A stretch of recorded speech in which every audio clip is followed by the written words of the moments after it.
Hello all, Alex here, welcome to the shop. Apologies for the kind of noisy situation we got here. I got the furnace is about to fire up here, as well as we have a lovely little Macintosh SE here on the bench.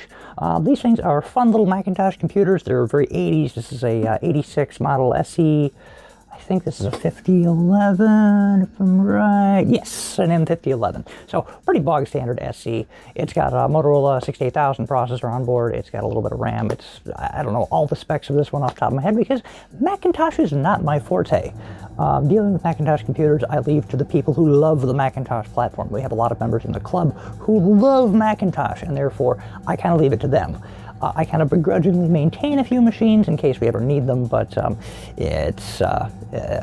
don't want to say I don't like them, but I certainly don't like taking care of them. This one here we just had to do some maintenance on again because it wasn't behaving, but I digress.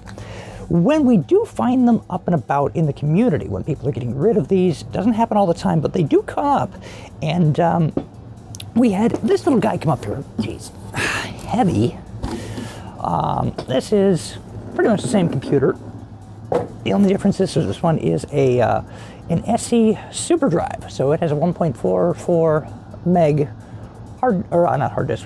floppy disk drive. So instead of this one, which can only read up to 800K disks, dual density, this one could read IBM formatted disks if you had the right software. So it was a big deal. Like you could move files back and forth between Mac and PC, and ooh, big deal there. And what in the world is going on there? What are you doing? Sorry, one sec.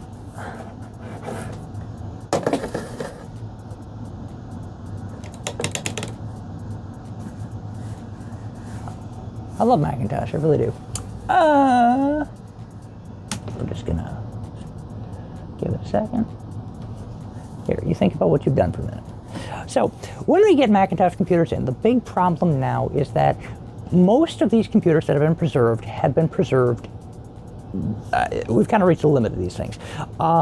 When Apple designed them, they wanted to have all the settings be controlled by the motherboard. So all of your picture settings and all of your desktop layout and all of your hard drive formatting and all that stuff, they wanted to keep that in the memory of the system so you could just save it. So you didn't have to have all kinds of buttons and things to adjust on here like you would with a TV. Like here, if you got to control this TV here for the Samsung, you have to actually mess with all the dials here on the front and on the back to get the picture dialed in just right. For this, they did not want that. They wanted it all controlled in software, which was fabulous in the 80s. It was like being in the future. You know, like how you control your computer monitors now. But that meant they needed to have some way to save that data.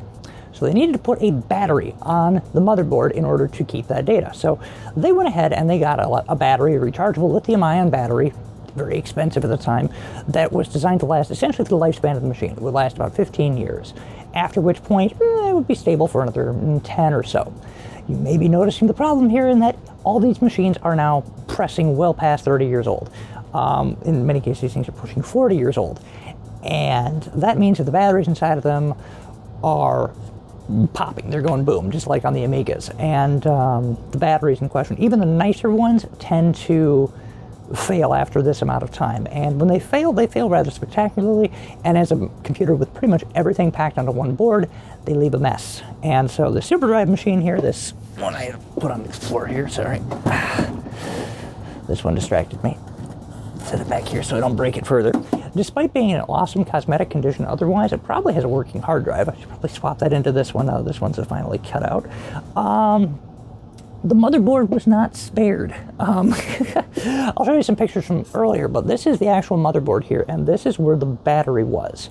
The battery is a Maxell battery, one of the lower end batteries, so that was when Apple was kind of cheaping out in the later runs of the SEs, and it blew up and it kind of killed everything in the immediate vicinity here. It actually warped this one capacitor here, and I'm thinking, if you're seeing the picture here, it's got all this white stuff that's all ejected here.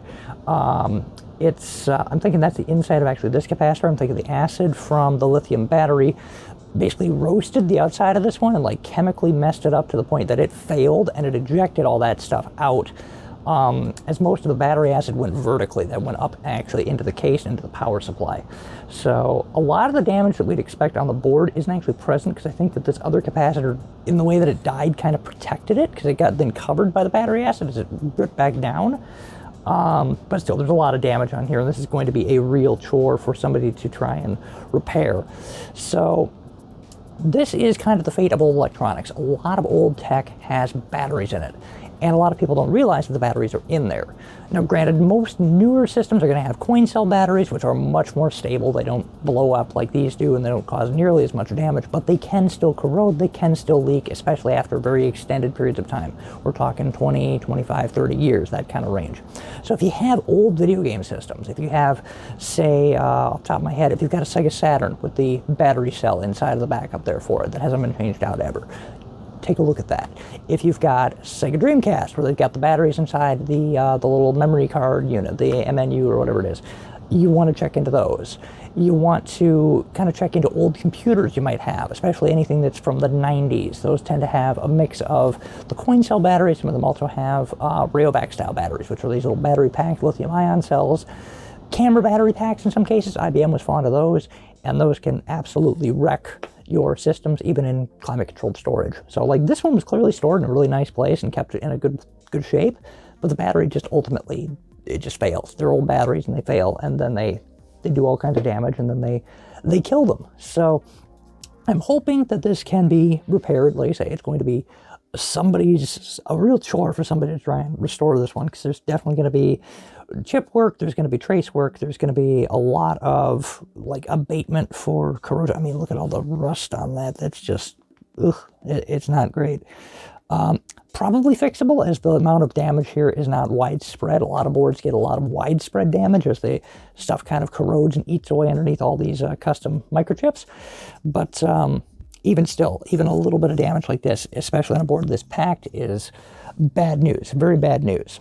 So if you want your tech to avoid a similar fate, just look it up. Take a peek at the various resources out there. Look up a disassembly guide. I find that's the best way to find out. A lot of places won't tell you if there's a battery in it or not, but if you look up a disassembly guide, it'll tell you, hey, it's got, a battery of some sort in it, or if it's a real-time clock, it definitely has a battery in it, or anything like that.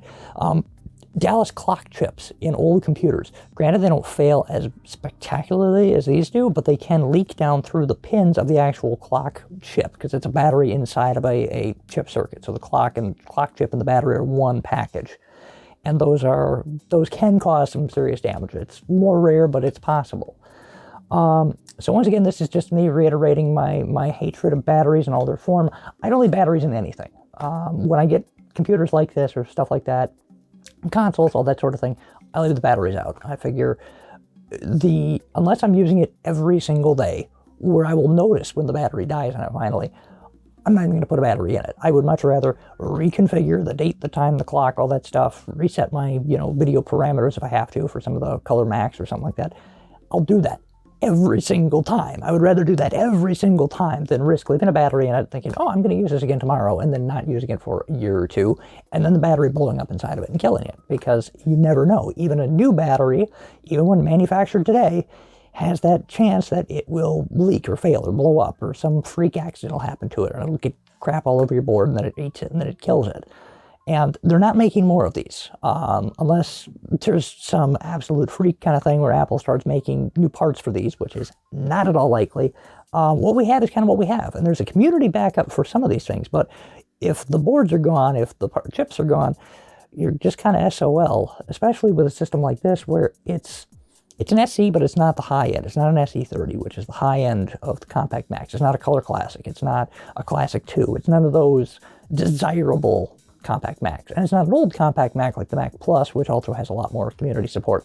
This is a humdrum, middle-of-the-road kind of Macintosh from the late 80s, which means that the support for it is limited, and the investment you'd want to put in it is limited. You reach a point where, is the amount of time and effort going into the repair worth it for that particular machine, or is it cheaper to try and roll the dice and buy something that's different, or hope for something better to come along, or just to use a different one if you're lucky enough to have one. And in our case, we've already got this one here, which again has new problems. They're always developing new problems, but it's not a unique problem to Macintosh, but it's especially painful for Macintosh machines. So anyway, that is my rant and ramble about batteries and how much I hate them, and inadvertently kind of how I don't like Macintosh as much anymore. Thanks so very much for watching, and yeah, that'll be good. I'm gonna fire this one up again just one more time. Let's just see what I want to see what it does. Chime. All right. Let's see. Light up. Let's see if it does something.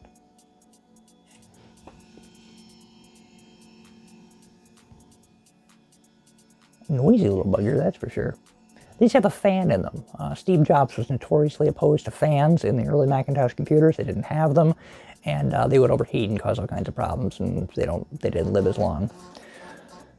Look at that.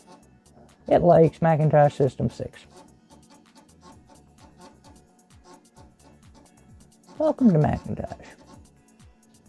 How lovely.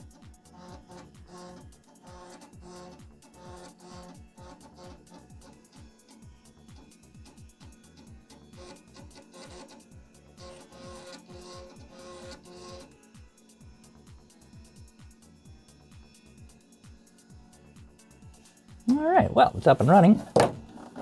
Guess I'll get my disk back.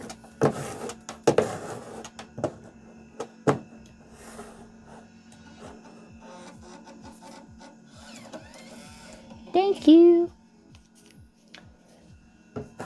Yeah, so that's a quick look at Macintosh here. I would show you games on it, but the hard disk has died, so won't be doing that.